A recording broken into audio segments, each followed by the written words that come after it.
भक्ति आती है हृदय में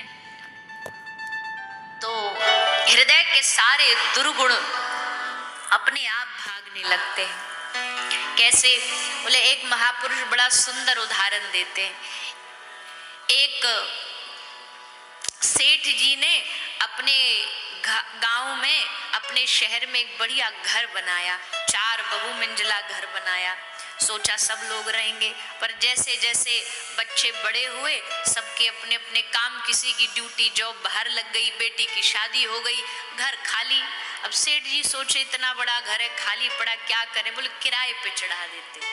तो सेठ जी ने किराए पे चढ़ाने के लिए इश्तिहार, एडवर्टाइजमेंट न्यूज़पेपर में निकाली और नीचे लिखा कि भैया शुद्ध सात्विक आहार वाले ही इस घर में आए। तो 4-5 कुछ कॉलेज के बच्चे आ गए, बोले सेठ जी हमें ये कमरा चाहिए। सेठ जी ने कहा देखो भैया, आहार शुद्ध होना चाहिए, चरित्र शुद्ध होना चाहिए। बोले चिंता ना करो, हम एकदम बढ़िया हैं, आप एकदम अच्छे से रहें। अब कह के वो बच्चे रहने लगे।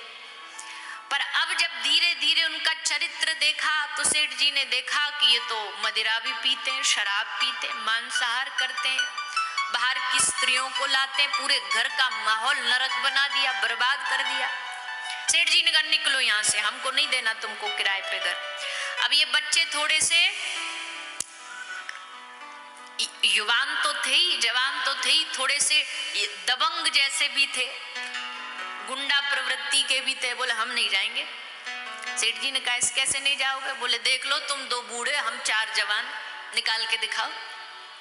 अब तो महाराज घर में पूरा दावा करके बैठ गए, निकले ही नहीं। बेचारे सेठ जी बूढ़े बड़े क्या करें। एक दिन मोहल्ले के नुक्कड़ पे सेठ जी चाय पी रहे थे, तभी वहां बात चल रही थी, 2-4 आदमी बात कर रहे थे। क्या? बोले शहर में एक नए एसपी साहब आए हैं, पर गवर्नमेंट का जो क्वार्टर है वो थोड़ा मरम्मत के लिए है, तो एसपी साहब को एक किराए का मकान चाहिए।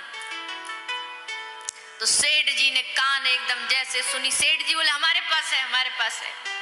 बोले किराया कितना लोगे? बोले फ्री में, हमको तो बस इतना चाहिए, एक बार एसपी साहब यहाँ आ जाएं, हमको किराया नहीं चाहिए।